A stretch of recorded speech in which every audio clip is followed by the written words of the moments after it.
Olá, queridos amigos e amigas, tudo bem com vocês? Sejam bem-vindos ao nosso canal Fala Sério Pastor.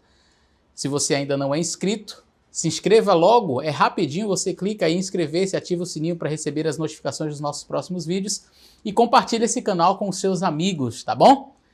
Hoje nós vamos continuar falando sobre o tema do sábado e da lei. Precisamos entender, precisamos compreender bem este assunto, porque muitos equívocos têm sido transmitidos por aí pela má compreensão deste assunto. Então, fica com a gente aí até o final. Eu espero que Deus te abençoe e te ajude muito na compreensão deste tema tão importante.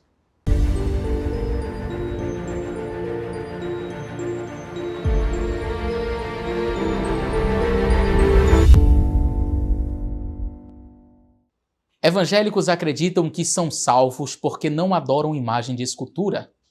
Católicos acreditam que vão para o céu porque não matam e não roubam. Calma, você deve estar aí já quase me chamando de mentiroso, deve estar dizendo assim, não, nós não acreditamos nisso, isso é mentira, isso é uma falácia. Calma, eu só estou tentando provocar uma reação reflexiva em você. Eu quero que você pense, que você reflita, porque é exatamente assim que nós, adventistas do sétimo dia, nos sentimos quando somos acusados de acreditar que somos salvos porque guardamos o sábado. Não, nós não acreditamos na salvação porque guardamos ou deixamos de guardar o sábado. Bem como você não acredita na salvação porque adora ou não adora imagem de escultura. Qual é a relação que existe entre a guarda do sábado, o não adorar imagens, não matar, não roubar, enfim, os 10 mandamentos? Qual a relação que existe entre os 10 mandamentos e a salvação? Este assunto precisa ser bem compreendido. E aí você vai me dizer assim, pastor, eu sou evangélico e eu não adoro imagem, não é porque eu preciso ser salvo, é porque Jesus já me salvou. E é por isso, para obedecer a ele, que eu não adoro imagem de escultura, mas não quer dizer que o não adorar vai me levar para o céu. Puxa, olha, parabéns. É exatamente assim que nós pensamos em relação ao sábado. Ah, é? É. A mesma relação que você tem com o segundo mandamento é a que nós temos com o quarto. E você, meu querido irmão católico, pode estar dizendo assim, não, pastor, eu não acredito que uma pessoa, só porque ela não mata, ela vai para o céu. Não, nós vamos para o céu porque Jesus morreu na cruz por nós. Parabéns! É exatamente assim que nós pensamos em relação ao quarto mandamento. Veja, nós não acreditamos na salvação por aquilo que fazemos. Deus não ama mais você ou menos você por aquilo que você faz. Deus não ama mais alguém porque guardou o sábado ou deixou de guardar o sábado. Deus não te ama mais ou você ganha pontos na salvação se você adora ou não adora imagem de escultura. Percebe? Ah, eu não adoro imagem de escultura, logo já tem um lugarzinho lá no céu. Não! Não é isso que contabiliza a tua ida para o céu. Ah, eu nunca matei, nunca roubei ninguém, eu não adulterei, então já tem um lugar lá no céu. Não, querido, entenda. A guarda dos mandamentos não te põe no céu. Lembra do jovem rico? O jovem rico chega para Jesus e diz assim, Senhor, o que eu devo fazer para ser salvo? E Jesus diz o que para ele? Guarda os mandamentos. E aí ele diz, opa, eu já tenho feito isso desde criança. Jesus estava provocando aquele jovem.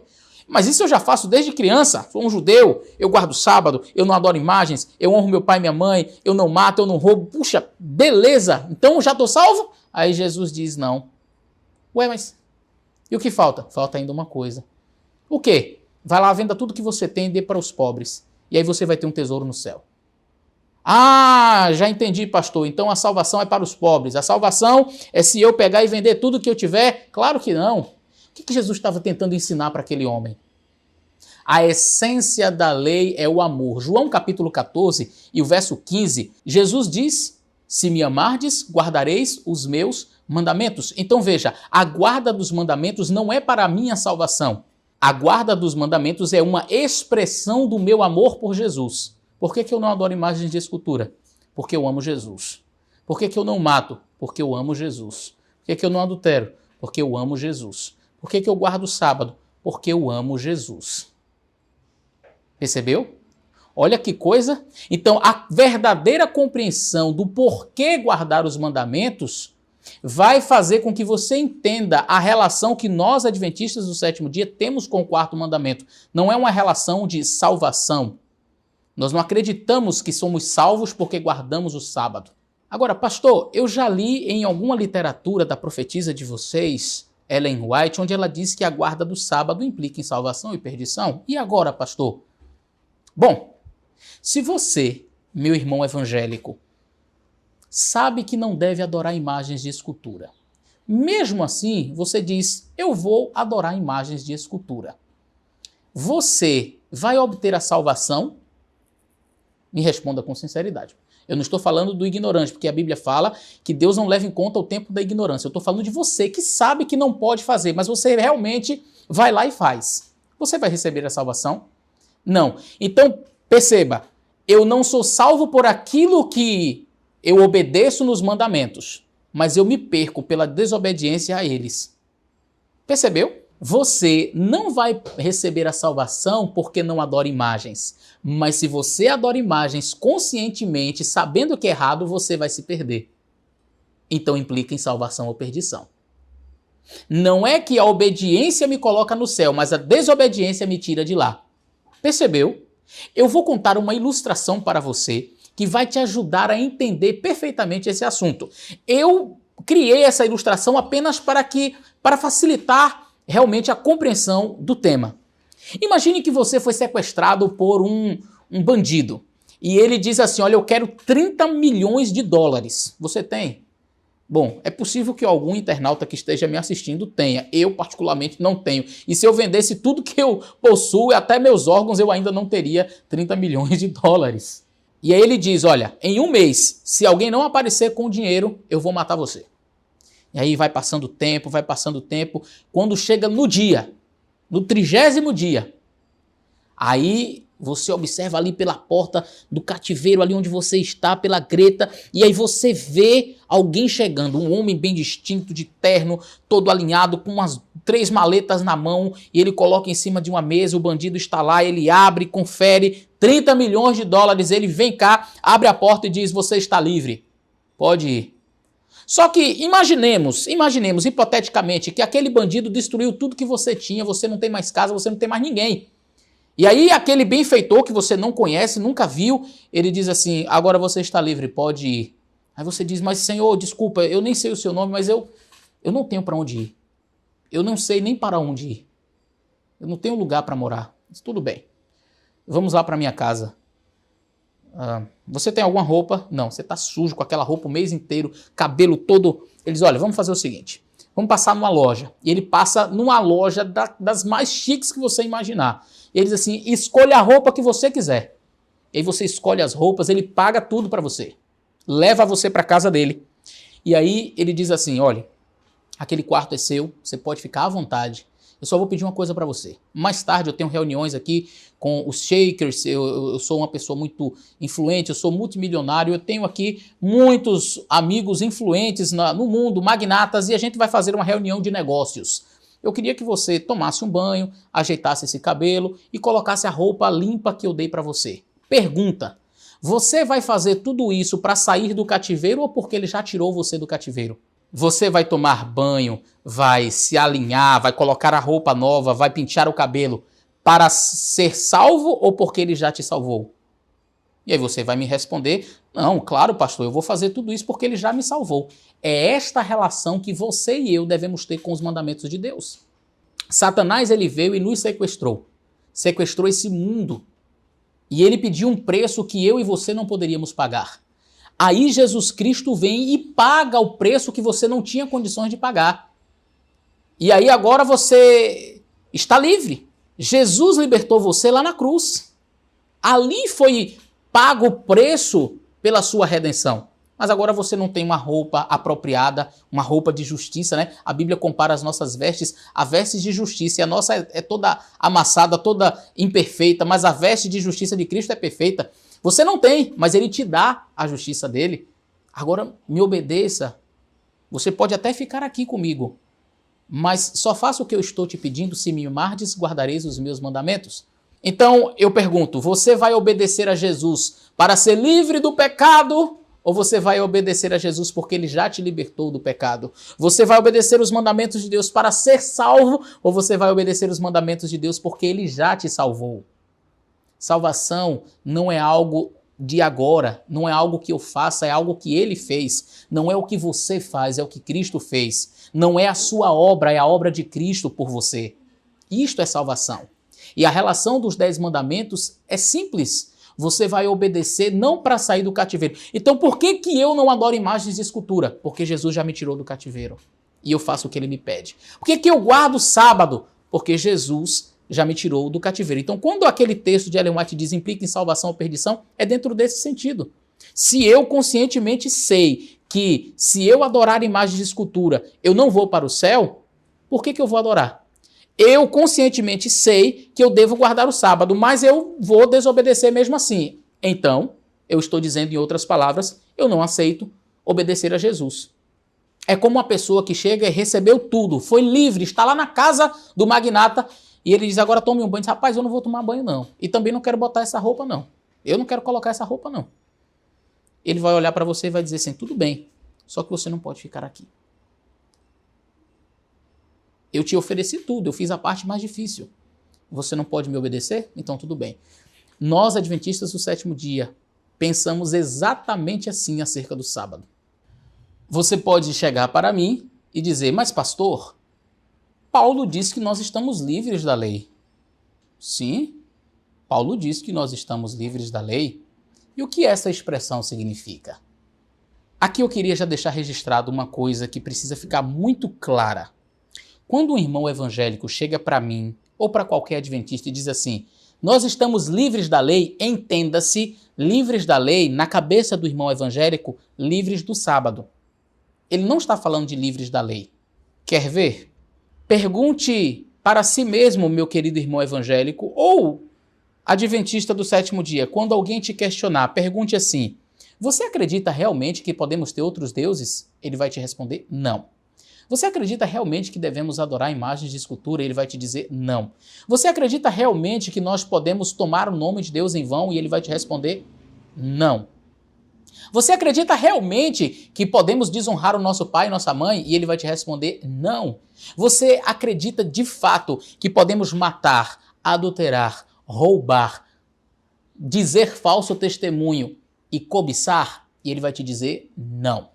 Você acredita que podemos transgredir o sábado? Ele vai te dizer sim. Então, quando um evangélico chega para você e te diz assim, estamos livres da lei, na cabeça dele, ele está falando assim, estamos livres do sábado. Inconscientemente, ele pensa assim. Só que como fica incoerente eu dizer que só um mandamento passou, então ele diz que a lei passou, mas aí cai numa incoerência maior, porque ele diz que a lei passou, mas ao mesmo tempo ele acredita nos 9 mandamentos. Ok? Muito bem. Vamos analisar então as cartas paulinas, os textos de Paulo. Eu não vou ter condições de explorar todos naturalmente, mas eu vou explorar aqueles que são mais utilizados. Por exemplo, Romanos, capítulo 7, Paulo diz no verso 6, mas agora estamos livres da lei, pois morremos para aquilo que estávamos retidos, para que sirvamos em novidade de espírito e não na velhice da letra. Viu aí, pastor? Eu não estou preso à velhice da letra. Eu agora vivo em novidade de vida. Poxa, que legal. Eu também. Mas Paulo diz que eu estou livre da lei. Para eu saber o que a expressão livre da lei significa, eu tenho que entender qual que é o papel da lei. Para que serve a lei? Paulo diz, nos versos seguintes, e eu acho que ler o contexto é importantíssimo, no verso 7 ele diz assim, que diremos, pois, é a lei pecado? Tipo assim, então não presta para nada? Aí Paulo diz, de modo nenhum, mas eu não conheci o pecado se não fosse pela lei. Eu não conheci o pecado senão pela lei. Opa! Então peraí, qual que é a função da lei? É claro o texto. Eu não conheci o pecado senão pela lei. Então, a lei ela tem uma função, mostrar o meu pecado. Mas por que mostrar o meu pecado? Porque 1 João, capítulo 3 e o verso 4, diz que o pecado é a transgressão da lei. Então, se eu, por exemplo, odeio o meu irmão, eu já matei. Então, tem um mandamento que diz, ela não matarás. Então, qual é a função da lei? Mostrar o meu pecado, mostrar que eu estou errado, mostrar que eu sou um transgressor. Essa é a função da lei. Não, mas a lei me salva? Claro que não. Mas ela mostra o meu pecado.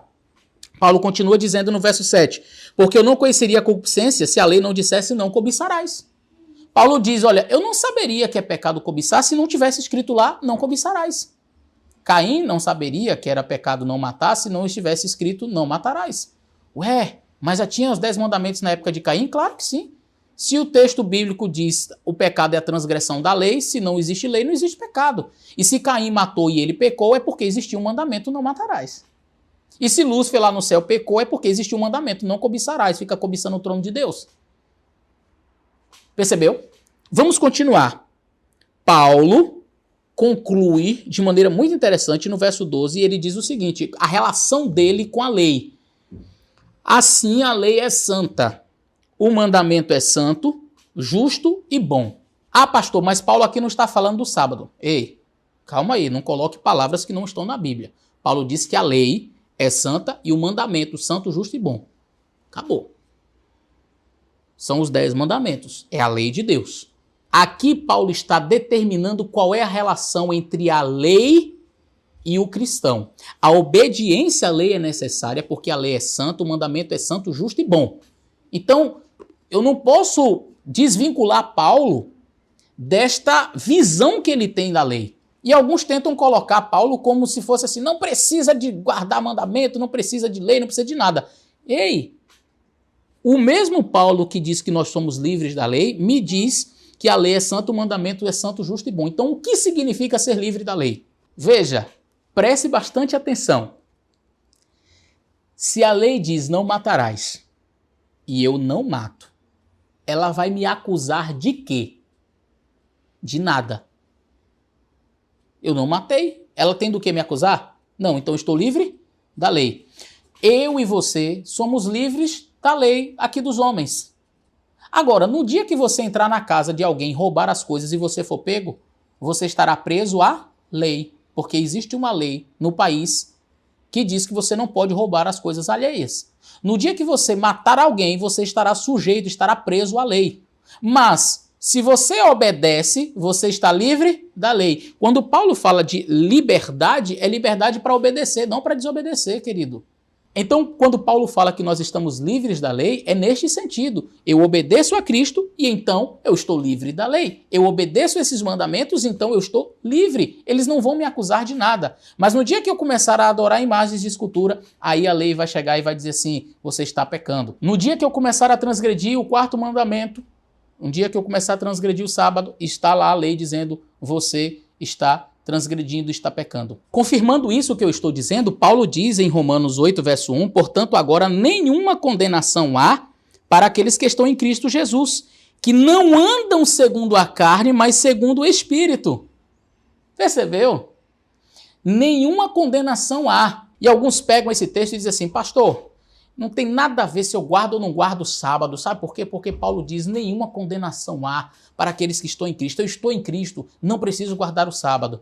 Quem sabe o irmão católico pode chegar para você, irmão evangélico, e dizer assim, meu querido irmão, nenhuma condenação há para aqueles que estão em Cristo. Não tem importância se eu adoro ou não adoro imagens. Por quê? Porque eu estou em Cristo e nenhuma condenação há para mim. Percebeu? Quando eu aplico o mandamento de um jeito e não aplico de outro, eu acabo me tornando refém da minha própria afirmação, da minha própria argumentação.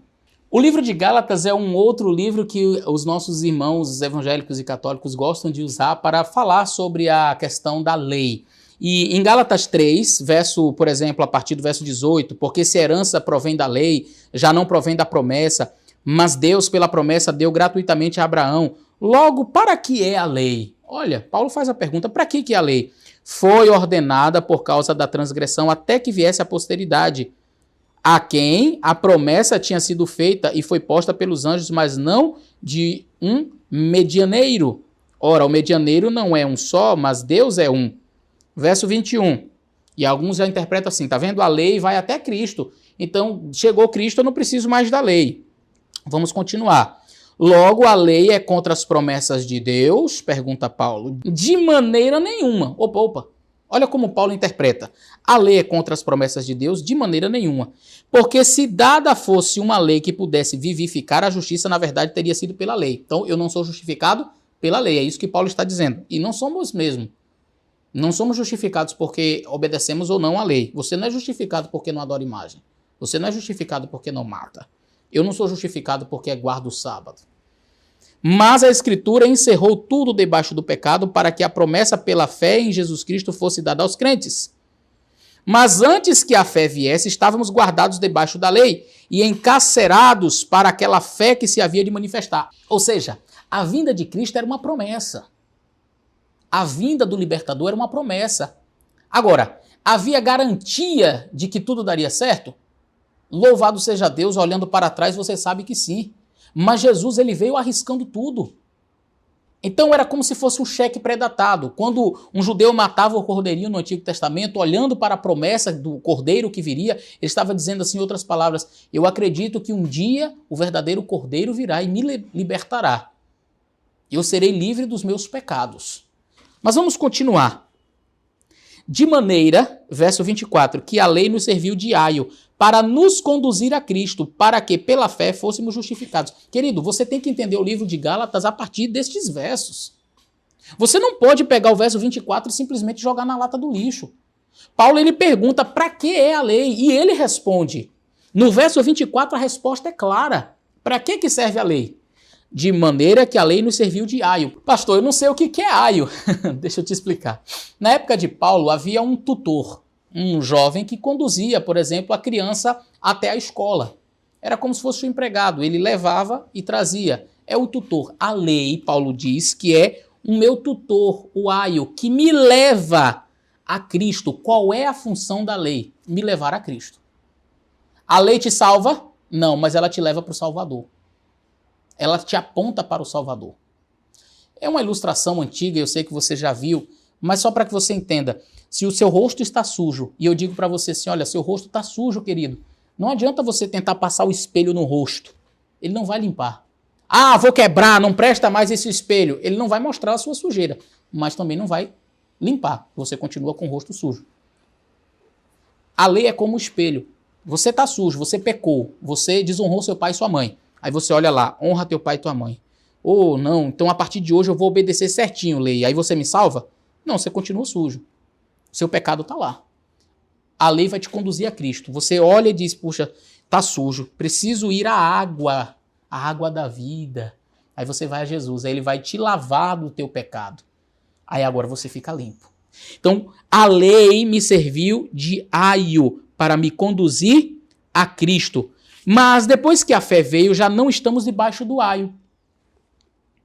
Porque todos sois filhos de Deus pela fé em Jesus Cristo. Porque todos quantos fostes batizados em Jesus Cristo, já vos revestistes de Cristo. E quem está revestido de Cristo não anda na desobediência.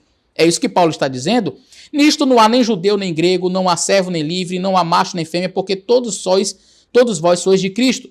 E se sois de Cristo, então sois descendência de Abraão, herdeiros conforme a promessa. Então Paulo está dizendo assim, olha, vocês são todos filhos de Cristo. Vocês agora devem estar revestidos de Cristo. E quem está revestido de Cristo faz o quê? Obedece. Não é o que ele disse, me amardes, guardareis os meus mandamentos? A relação que nós devemos ter com os mandamentos de Deus é exatamente essa. Ok? Eu espero ter te ajudado. Que Deus abençoe você e até o nosso próximo vídeo.